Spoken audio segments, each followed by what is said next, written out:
Salut les petits lapins, j'espère que vous allez bien. Bon, ça fait beaucoup de vidéos d'un seul coup, mais d'habitude j'aime bien vous montrer les trucs sales, les trucs qui fument, les trucs bien dégueulasses, hein, comme la dernière vidéo sur les déchets.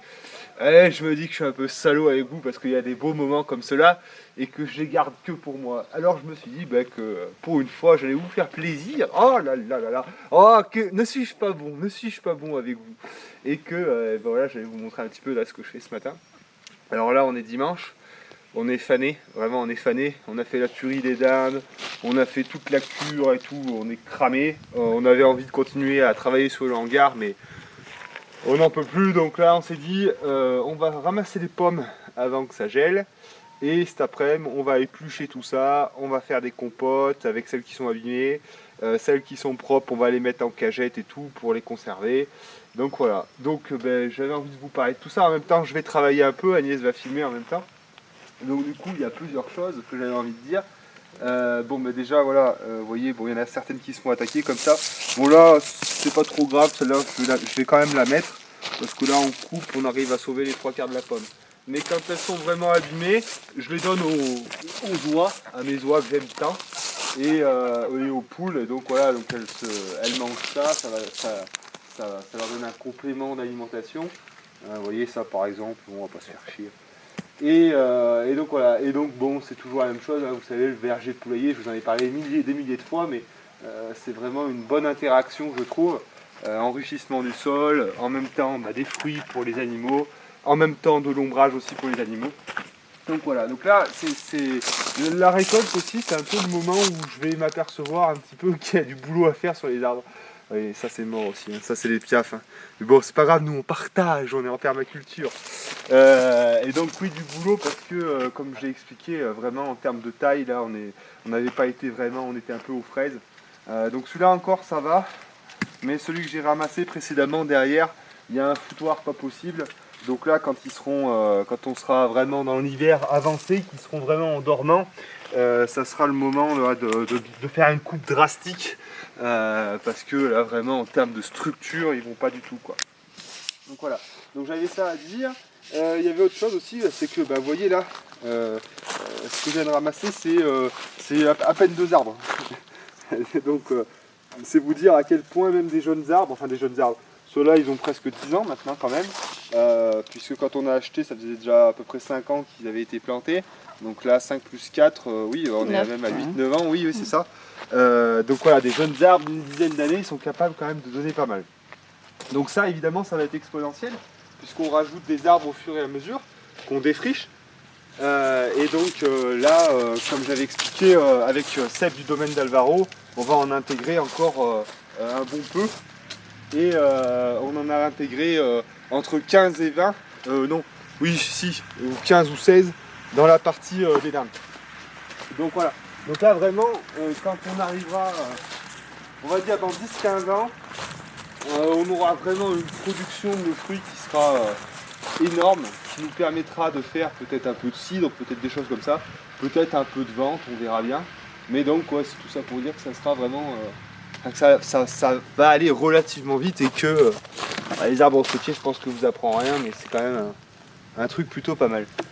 Sinon, une autre chose encore, c'est, vous voyez, tout ça c'est bien gentil, hein, mais ça prend de la place quand même. Hein. Et vous voyez évidemment où je veux en venir. Hein. Parce que je pense que je vais assez rabâcher les dépendances et l'atelier. Je pense que ça c'est quelque chose que vous connaissez bien maintenant. Mais voilà, encore, voilà, je fais le constat de jour en jour que la place, c'est quand même le nerf de la guerre. Et donc là, c'est quand même une bonne chose. Là, on a quand même gravi une grosse marche en faisant ce hangar, puisque ça va libérer, comme je le dis depuis un certain temps, peut-être le garage. Et donc là, le garage, voilà, ça nous permettra de faire un cellier un peu comme Léandre a. Hein, je vous invite à aller voir sa chaîne, notre ami québécois. Il a un gros cellier dans lequel voilà, il fait sa conservation en bac de sable pour les carottes, plusieurs étagères, enfin voilà. Donc là, vous voyez, il faut vraiment une place.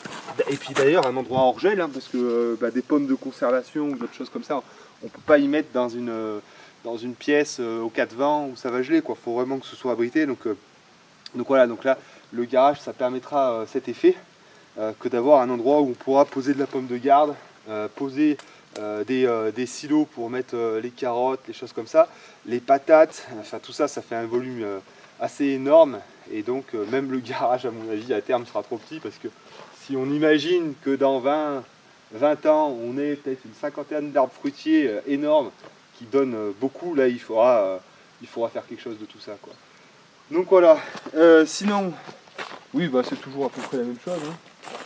Mais voilà, c'était simplement pour vous montrer un peu, c'est sympa, quoi. C'est plutôt cool, quoi, de ramasser ces fruits comme ça.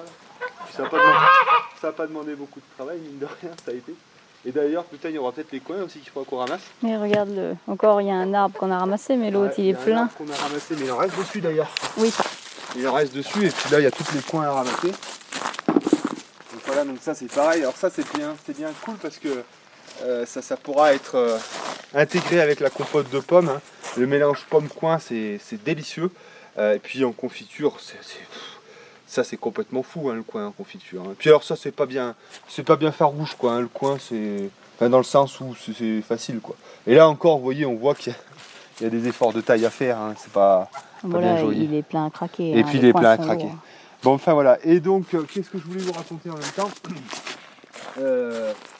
Donc là, on parle un petit peu de la garde, de la conservation, des dépendances pour conserver tout ça.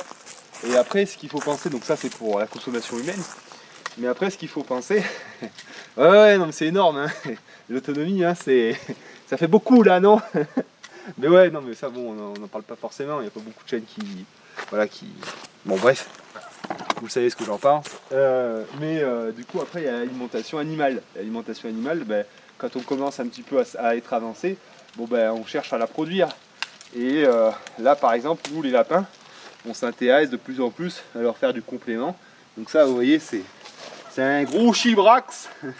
Attends. Donc ça c'est une betterave fourragère, donc c'est Agnès qui les a produites. Donc voilà, donc ça, elle en prend une de temps en temps les matins. Donc les lapins vont consommer les feuilles ainsi que la betterave, donc c'est très intéressant. Par contre, ben encore, hein, c'est que ben, pour les laisser dans le jardin, à part peut-être les couvrir, peut-être de paille et encore que, mais Agnès disait que ça serait quand même plus intéressant encore une fois que de les ramasser et de les conserver à l'abri du gel. Donc voilà. Donc c'est ça aussi qu'il faut penser, quoi, c'est que bon, là on parle beaucoup de légumes, de fruits, tout ça, mais derrière quand on veut produire de la viande, il faut s'intéresser au fourrage des bêtes. Donc le fourrage, pour des ruminants évidemment ça va être le foin. Le foin, vous savez la place que ça prend, hein. Il y a juste à voir toutes les fermes, hein, la taille des granges, hein, c'est aussi simple que ça. Et après derrière le grain, hein, évidemment pour les volailles. Donc là, je ne sais pas si je vous avais montré, mais Roland, il a des silos à grains, des vieux silos à grains en bois. Donc ça, nous, on y a pensé aussi. On a très envie de s'installer un gros silo. Donc ça, on verra. Mais voilà. Et ensuite, tout ce qui va être fourragé, par exemple, pour le cochon. Donc Roland, lui, il a fait pas mal de patates. Il a fait pas mal de choux. Donc voilà. Donc, tout ça encore, faut que ça trouve une place. Donc ouais, c'est vraiment très très intéressant, mais encore une fois, ça va demander de développer pas mal de choses, et encore pas mal de place pour mettre des kilos et des kilos de nourriture, hein, pas seulement pour nous, mais pour les animaux qu'on va ensuite tuer et consommer, quoi. Donc moi je trouve ça passionnant, hein, mais à la fois passionnant et à la fois assez impressionnant, parce que quand on est face à ça, on se dit putain, wow, il faut faire beaucoup de choses, il faut avoir beaucoup de place. Et voilà. Et donc les interrogations, elles sont vraiment, elles sont vraiment ancrées dans le pratique. C'est pour ça que nous, ici on parle beaucoup, on dit beaucoup de trucs, mais c'est souvent pratique. Et donc là, par exemple, il n'y a pas beaucoup, il y a ça quelques jours, j'étais en train de regarder la vente aux enchères, les ventes aux enchères pour acheter des lots de cagettes en plastique ou des cagettes, quoi, mais vraiment des cagettes professionnelles, et puis beaucoup de cagettes de manière, voilà, à pouvoir ramasser ces légumes, ces patates, ces pommes en grosse quantité, avoir des palettes, on va dire, standardisées, que je puisse empiler les unes sur les autres dans la caisse du tracteur. Donc voilà, donc vraiment ça va être des choses sur lesquelles on va devoir aller, hein, parce que bon, c'est bien gentil les seaux de maçon, les petits paniers comme ça, c'est bien mignon, là ça passe.